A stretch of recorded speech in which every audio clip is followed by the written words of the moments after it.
Hello student, मैं आपका शिक्षक मित्र आपका आपके यूट्यूब चैनल जिसका नाम वैल्यू एजुकेशन 247 है, मैं आपका हार्दिक स्वागत करता हूं। आज हम कक्षा 8 के हिंदी विषय के मॉडल टेस्ट पेपर नंबर 6 पर चर्चा करेंगे। इससे पूर्व हम कई विषयों के मॉडल टेस्ट पेपरों पर चर्चा कर चुके हैं। यदि वो वीडियो अभी तक आपने नहीं देखे हैं तो चैनल को सब्सक्राइब करके वो वीडियो देख सकते हैं। इसके अलावा चैनल को सब्सक्राइब करके, लाइक करके और बेल आइकन को दबा करके आप आगे आने वाली वीडियो को भी मेरे को प्राप्त कर सकते हैं। इसी तरीके से वीडियो जो है डेली बेसिस पर डाले जाते हैं, तो जो है आप उनको देख सकते हैं और उसका फ़ायदा उठा सकते हैं। तो आइए चर्चा करते हैं बिना देरी किए हमारे आज के वीडियो पर। पहले हैं वस्तुनिष्ठ प्रश्न, जिनके उत्तर जो हैं चुनकर के कोष्ठक में लिखना होता है।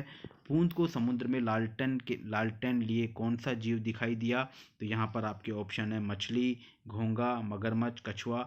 तो बूंद को समुद्र में लालटेन लिए हुए जो पक्षी थे, जो जीव दिखाई दिया था, वो था मछली। तो आपका यहाँ पर क ऑप्शन बिल्कुल सही है।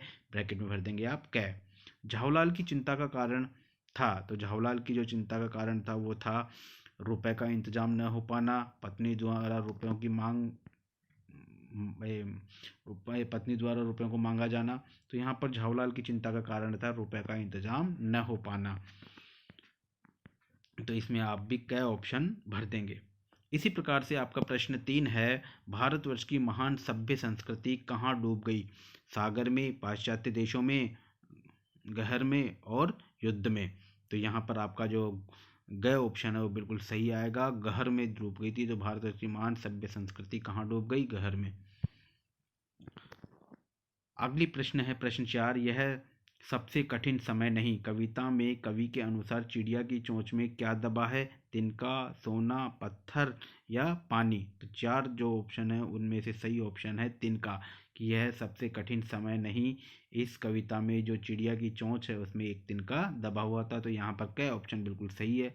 कुछ हंसे और कुछ फिर रोए, पंक्ति में आए हंसना रोना शब्द किसके प्रतीक हैं?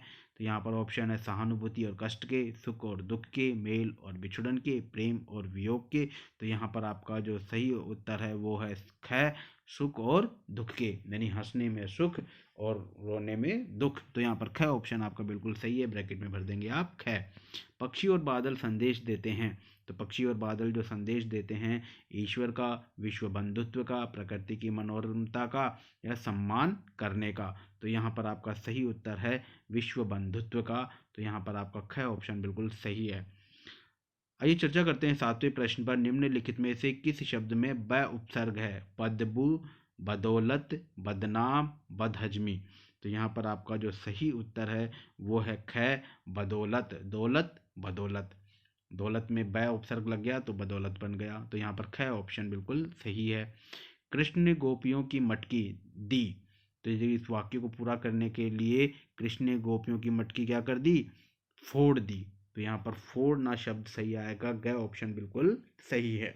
तो इस तरीके से 1 से 8 तक आपके ये वस्तुनिष्ठ प्रश्न आएंगे। अब है अतिलघु उत्तरात्मक प्रश्न। प्रश्न संख्या 9 से 14 तक आपके अतिलघु उत्तरात्मक प्रश्न आएंगे। उन अतिलघु उत्तरात्मक प्रश्नों को भी आप देख लीजिए। पहला प्रश्न है, लेखक और उनके मित्रों को विदा करने आए लोगों की आंखें क्या कह रही थी? तो देखिए, उनकी आंखें कह रही थी कि जो आया सो जाएगा, राजा रंक फकीर सब जाएंगे।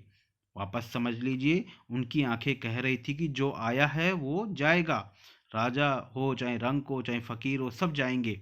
ठीक है। तो इस तरीके से कबूतर का एहसान कौन नहीं भूला और क्यों? तो कबूतर का एहसान जहांगीर नहीं भूला, क्योंकि कबूतर के माध्यम से ही तो वह नूरजहां का हमराह बना था। कबूतर का एहसान जहांगीर, जो कि अकबर का बेटा था, वो नहीं भूला, क्योंकि कबूतर के माध्यम से ही तो वह नूरजहां का हमराह बना था। प्रश्न 11 है, दीवानों के आने पर किसका मन हर्ष से पूरित हो उठा? तो दीवानों के आने पर सगे संबंधियों का मन हर्ष से पूरित हो उठता है। अगला प्रश्न, प्रश्न 12, सुदामा की कैसी दशा देख करके करुणानिधि रोए थे? सुदामा की दीन दशा देख करके करुणानिधि रोने लग गए थे। करुणानिधि यानी श्री कृष्ण, क्योंकि श्री कृष्ण जो है, कृष्ण सुदामा के बहुत पक्के मित्र थे और उनके होते हुए सुदामा की ये स्थिति हो गई। उन्होंने ये सोचा कि मेरे होते हुए मेरे मित्र सुदामा की ये स्थिति हो रही है, तो इसलिए वो रोने लग गए थे। अगला प्रश्न, प्रश्न 13, निम्नलिखित मुहावरों का अर्थ बता करके वाक्य में प्रयोग कीजिए। अंतरिम सांसें गिनना, अंतरिम सांसें गिनना यानी कि मृत्यु निकट होना। जब किसी व्यक्ति की मृत्यु निकट होती है तो ऐसे कहते हैं कि ये तो अंतिम सांसें गिन रहा है। तो आशु कि जैसे ये मरीज है कि वह मरीज तो जो है अपने जीवन की अंतिम सांसें गिन रहा है, इस तरीके से। दूसरा है निगाह ठिठकना। निगाह ठिठकने का मतलब होता है देखकर हैरान होना। अपनी खोई हुई पुस्तक अपने मित्र के हाथ में देख करके मेरी निगाह ठिठक गई, अर्थात हैरान हो गया, इस तरीके से। तो अगर इनके जो उत्तर अगर आपको देखने हैं तो यहाँ पर ये मॉडल टेस्ट पेपर नंबर 6 के उत्तर आपको देखने को मिल जाएंगे। यहाँ देख करके आप उनका उत्तर देख सकते हैं और अपने जो हैं इनमें भर सकते हैं। ये देखिए यहाँ पर उत्तर भी हैं। ये सब आपकी सहायता के लिए हैं। वीडियो को बनाने में काफ़ी मेहनत होती है, तो इस चैनल को लाइक और सब्सक्राइब ज़रूर करें। कहीं से आप जो हैं वीडियो को देख रहे हैं लेकिन लाइक का जो बटन है उसको दबाना भूले जा रहे हैं, तो जो लाइक का बटन ज़रूर दबाएं ताकि अधिक से अधिक बच्चों तक ये वीडियो पहुँचे। धन्यवाद।